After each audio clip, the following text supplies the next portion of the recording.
Hi everyone, welcome back to the channel and welcome to this new vocab class. So आज का हमारा जो idioms का जो part है, this is our 13th part और इसमें हम लोग फिर से कुछ idioms को करने वाले हैं बहुत ही अच्छी explanation के साथ, so that जब ये idioms आप लोगों की क्लास के आप लोगों के एग्जाम के अंदर आए तो आप इनको बहुत अच्छे से सोल्व कर पाए इन सेकंड्स. ठीक है, बट क्लास के इडियम्स पढ़ने के पहले आज के उससे पहले हम लोग कल जो हमने पढ़े थे उनको हम लोग रिवाइज करेंगे, बिकॉज ये सबसे बड़ी गलती करते हो आप लोग. कॉम्पिटिटिव एग्जामिनेशन के जो भी एस्पिरेंट्स होते हैं वो गलती ये करते हैं कि वो सिर्फ अपने दिमाग को भरते तो रहते हैं, लेकिन जो दिमाग में वो चीज़ें डाल रहे हैं उनको सेकंड या थर्ड टाइम रिवाइज नहीं करते. तो जब भी आप वोकैब करो, ये स्पेसिफिकली मैं वोकैब के कॉन्टेक्स्ट में बोल रही हूँ, जब भी आप वोकैब करें तो पिछले दिन जो आपने जो भी एंटोनिम्स या सिनोनिम्स या OWS या जो भी किया है, जो भी आप चला रहे हो भी, पिछले दिन के भी आप लोग रिवाइज करें, फिर आप लोग नया शुरू करें, या फिर आप नया करने के बाद आप पिछले वाला जरूर रिवाइज करें. ठीक है, तो फटाफट से एक बार हम लोग यहाँ पर कर लेते हैं अपने कल वाले और उसके बाद हम लोग स्टार्ट करेंगे हमारे आज के इडियम्स. ठीक है, हमारा कल हमने किया था बुरी द हैचेट. यहाँ पे मैंने बताया था हैचेट जो होता है एक छोटी सी एक्स कुल्हाड़ी टाइप होता है और बुरी का मतलब होता है दफनाना. ठीक है, तो जब आप कुल्हाड़ी को दफना देते तो इसका मतलब ये होता है भाई आपने दुश्मनी खत्म कर दी. भाई उस कुल्हाड़ी से आप लोगों मतलब उस कुल्हाड़ी से कुछ ना कुछ गलत करते थे, लेकिन अब आपने उस कुल्हाड़ी को दफना दिया तो इसका मतलब आपने दुश्मनी खत्म कर दी. मतलब दुश्मनी निभाने वाली चीज जो थी वो आपने एक तरीके से दफना दी. उसके बाद हमने किया था बर्निंग क्वेश्चन, मतलब एक ऐसा टॉपिक, एक ऐसा क्वेश्चन, ज्वलंत एक क्वेश्चन बोलते हैं ना, जो भी पूरे देश में उसी के बारे में बात हो रही है, तो ये होता है बर्निंग क्वेश्चन. देन हमने किया था burn the candle at both hands, मतलब फिजूल खर्ची करना. भाई कैंडल को दोनों तरफ से जलाओगे तो जल्दी जलेगी, और ऊपर से ये भी बात है फिजूल खर्ची मतलब भी उसको आप रख भी नहीं पाओगे, हाथ में पकड़ के रखनी पड़ेगी, है ना. तो burn the candle at both hands का मतलब होता है फिजूल खर्ची, मतलब दोनों तरफ से जला रहे हो. तो जहां पर आपकी 10 कैंडल महीने में यूज होती थी, अब हो सकता है 100 हो जाए जब दोनों तरफ से कर रहे हो. बर्न वंस फिंगर मतलब अपना नुकसान कर बैठना, मतलब खुद की फिंगर्स जला दी तो मतलब मुसीबत में डाल देना खुद को. कई बार ऐसा होता है ना कि आपके पास कोई कॉल आई और आपने अपना पर्सनल इन्फॉर्मेशन दे दी और आपका अकाउंट हो गया खाली, तो आपने क्या किया, आपने खुद की उंगलियां जला दी, मतलब खुद का नुकसान कर लिया. Burn a hole in the pocket, देखो उसका मतलब था फिजूल खर्ची करना और इसका मतलब है शीघ्रता से खर्च करना. ठीक है, आपकी पॉकेट के अंदर होल होगा तो धीरे धीरे वो पैसे निकलते रहेंगे और शीघ्रता से खर्च हो जाएंगे. इस तरीके से इसको याद रखो. नेक्स्ट हमने किया था यहाँ पर bull in the China shop, मतलब ये चाइना के अंदर बुल है, चाइना शॉप के अंदर बुल रखा होगा, सांड होगा, तो मतलब क्या मतलब जगह के अनुकूल ना होना, है ना. चाइना शॉप के अंदर भी फोन हो, गैजेट्स हो तो ठीक है, सांड को रखेंगे बुल को रखेंगे तो जगह के अनुकूल नहीं होगा ना. ब्राउन स्टडी गहन चिंतन. नेक्स्ट हमने किया था ब्रोकन रीड, एक अविश्वासी व्यक्ति जिस पर विश्वास नहीं किया जा सकता. नेक्स्ट था ब्रॉड डे लाइट, दिन दहाड़े कोई क्राइम करना जिसको छिपाया नहीं जा सकता. और नेक्स्ट हमने किया ब्रेथ वंस लास्ट, मतलब जब एक पर्सन अपनी लास्ट ब्रेथ लेता है, अपनी लास्ट सांस लेता है, तो मतलब क्या हो जाता है, मर जाना या डेथ हो जाना. फाइन, तो ये थे हमने कल किए थे, लास्ट क्लास में किए थे. और अब हम चलते हैं हमारे आज के इडियम्स पर. चलिए देखिए, आज का पहला हमारा इडियम है बाय हुक और बाय क्रूक. कई बार आप लोगों ने मूवीज के अंदर नहीं देखा कि वहां पर विलन जो होता है वो ये बोलता है कि मुझे मतलब ये जो चीज है, ये जो पैसा है, ये जो ज्वेलरी है, ये मुझे किसी भी कीमत पर चाहिए, मतलब चाहे गलत तरीके से, सही तरीके से, कैसे भी चाहिए. तो बाय हुक और बाय क्रूक का मतलब होता है एट एनी कॉस्ट, किसी भी कीमत पर, मतलब बाय एनी मीन्स, किसी भी तरीके से, चाहे वो सही है चाहे वो गलत है. ठीक है, फॉर एग्जाम्पल भाई कोई कॉम्पिटिटिव एग्जामिनेशन की बुक है और दुकान पे वो एक ही बुक बची हुई है, तो आप ये बोल सकते हैं भाई मुझे बुक किसी भी कीमत पे चाहिए, चाहे मुझे चुरानी पड़े, कुछ भी करना पड़े. ये सभी एग्जाम्पल्स आप लोगों को रियल लाइफ से जोड़ने के लिए मैं बता रही हूँ, ताकि आप लोग को चीज़ें समझ में. तो बाय हुक और बाय क्रुक का मतलब होता है कैसे भी, ठीक है, राइट और रॉन्ग तरीके से. By leaps and bounds, by leaps and bounds का मतलब होता है दिन दोगुनी रात चौगुनी। भाई आपने कोई बिजनेस शुरू किया, आपको भी उम्मीद नहीं थी, घर वालों को उम्मीद नहीं थी, दोस्तों को भी उम्मीद नहीं थी कि इस बिजनेस में कुछ नहीं होगा, जितना पैसा लगाएगा वो भी डूब जाएगा। लेकिन जैसे ही आपने वो बिजनेस शुरू किया, उसके अंदर डेडिकेशन से काम किया, तो क्या हुआ, बहुत ही रैपिड पेस से, बहुत ही रैपिड, रैपिड का मतलब होता है बहुत ही तेजी से, बहुत ही तेज गति से। पेस का मतलब होता है गति और रैपिड मतलब तेजी। बहुत ही तेज गति से आपका बिजनेस जो है वो बहुत ज़्यादा प्रॉफिट देने लगा। दिन दोगुनी रात चौगुनी, मतलब दिन में दोगुना प्रॉफिट और रात को सोते, ऐसा नहीं बोलते कि मेहनत इतनी करो, आप लोगों ने कहीं पर ये डायलॉग सुना होगा कि मेहनत इतनी करो कि जब आप सो रहे हो ना तब भी आपके अकाउंट में पैसे आते रहे।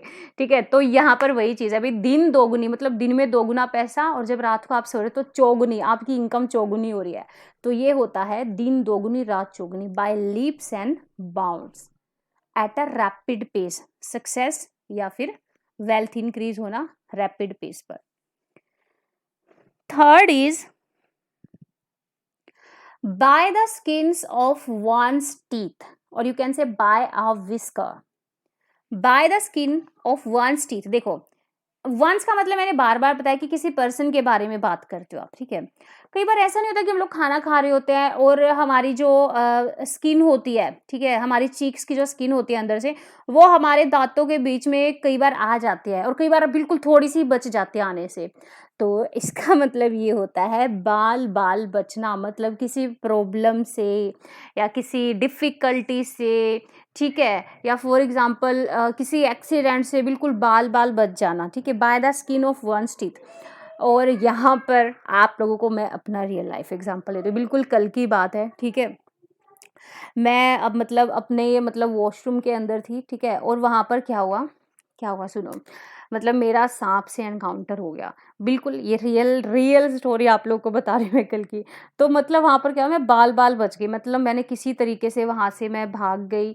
तो वहाँ पर क्या हो गया, बाल बाल बचना, भी चाहता तो सांप काट सकता था, है ना, कुछ हो सकता था। तो जब आप किसी चीज़ से बाल बाल बचते हो तो वहाँ पर आप यूज़ करते हो by the skin of one's teeth. ठीक है, ऐसे ये बोला जाता है कि जब भी आपका किसी जानवर से या किसी उससे एनकाउंटर हो ना, तो उसको छेड़ो मत, वहाँ से आराम से निकल लो, है ना, क्योंकि आप जितना रिएक्ट करोगे अगला भी जो जानवर है या जो भी है वो उतना ही रिएक्ट करेगा। कास्ट पर्ल्स बिफोर स्वाइन, देखो पहले इसका मतलब समझ लो आप लोग हिंदी में। कास्ट पर्ल्स बिफोर स्वाइन का मतलब होता है एक कमजोर व्यक्ति का या किसी का भी अपने निजी स्वार्थ के लिए फायदा उठाना। नहीं नहीं नहीं, कास्ट पर्ल बिफोर स्वाइन का मतलब, सो सॉरी, यहाँ पर होता है कि एक ऐसे व्यक्ति के हाथ में एक ऐसी चीज दे देना, एक ऐसी वस्तु दे देना, ठीक है, जो उसका यूज करना नहीं जानता या जो उसको वेस्ट कर देगा, उसको खराब कर देगा। तो आप लोगों ने कई बार ये सुना है बंदर के हाथ में बंदूक, मतलब ये बंदर के हाथ में बंदूक दे दी और उसको बंदूक चलानी आ गई तो पूरी दुनिया को तबाह कर देगा ना। तो एक ऐसे पर्सन के हाथ में कोई वस्तु ठहरा देना जिसको उसके उपयोग का नहीं पता है, जो उसका गलत यूज कर सकता है। तो अ राइट थिंग, एक सही चीज एक गलत हाथों में प्रोवाइड करना, गलत हाथों में देना।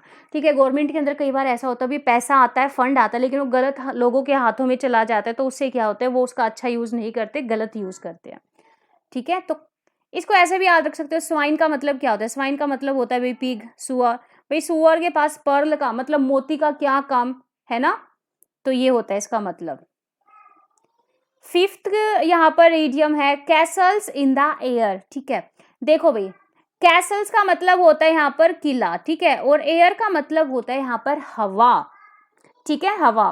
तो भाई हवा के अंदर आप किले बनाओगे तो वो किला क्या होगा, वो किला ढह जाएगा, वो किला जो है वो तबाह हो जाएगा। तो कैसल्स इन द एयर का मतलब होता है हवाई किले बनाना। मतलब दिन में कई बार ऐसा नहीं होता कि हम लोग ऐसे बोलते रहते हैं कि दिन में हम लोग ऐसे बोलते रहते हैं कि अच्छा मैं ऐसा कर सकता हूँ, मैं इतने पैसे, माइंड में अपने डे ड्रीम देखते रहते हैं, मैं ऐसे सक्सेसफुल हो जाऊंगा, ये करूंगा, मेरा बिजनेस होगा, तो करूंगा, मतलब हवाई के लिए बना रहे हो। अरे वो आप जो दिमाग में सोच रही, इससे अच्छा बुक्स उठाओ, पढ़ो, मेहनत करो, तभी तो। ठीक है। तो कैसल्स फिर उसे हवा में बनाने की जरूरत नहीं पड़ेगी, फिर आप अपना जमीन पर बनाओ। तो कैसल्स इन द एयर का मतलब होता है हवाई किले बनाना, मतलब डे ड्रीम या अ होप और desire unlikely to be realised, मतलब जो रियल नहीं है। उसके बाद नेक्स्ट यहाँ पर कैट्स एंड डॉग लाइफ। अच्छा देखो, बिल्ली और कुत्ते की कभी नहीं बनती, कभी भी नहीं बनती, उनकी लड़ाई कभी आप लोगों ने देखा, एक दूसरे को जान लेने को हो जाते हैं। तो भाई अगर सोचो, अगर एक कैट की और एक डॉग की शादी हो जाए, एक कैट और डॉग की शादी हो जाए तो क्या होगा भाई, उनका कलहपूर्ण जीवन हो जाएगा, क्योंकि कुत्ते और बिल्ली की नहीं बनती। तो कैट और डॉग लाइफ का मतलब होता है ट्रबल सम लाइफ, मतलब कलहपूर्ण जीवन। क्या है? कलहपूर्ण जीवन। सेवंथ इडियम इज कैट्स पॉ, ठीक है, कैट्स पॉ। इसका मतलब ये होता है किसी व्यक्ति का अपने निजी स्वार्थ के लिए फायदा उठाना, किसी व्यक्ति का अपने निजी स्वार्थ के लिए फायदा उठाना। A person used by another as a dupe and tool, मतलब टूल का मतलब ये अपने फायदे के लिए उसको एज अ टूल की तरह यूज करना, है ना। जैसे आप ऑफिस के अंदर हो और आप किसी दूसरे पर्सन का प्रोडक्टिविटी का या उसकी मेहनत का यूज करके खुद बॉस के आगे दिखा रहे कि सर मैंने ये रिपोर्ट तैयार किया या मैंने ये डिजाइन तैयार किया है। च्यू द कड। अच्छा ठीक है, इसका बताने से पहले आप लोगों से मैं एक ईडियम पूछती हूँ। ब्राउन स्टडी याद है आप लोगों को? ठीक है, अभी किया था हमने।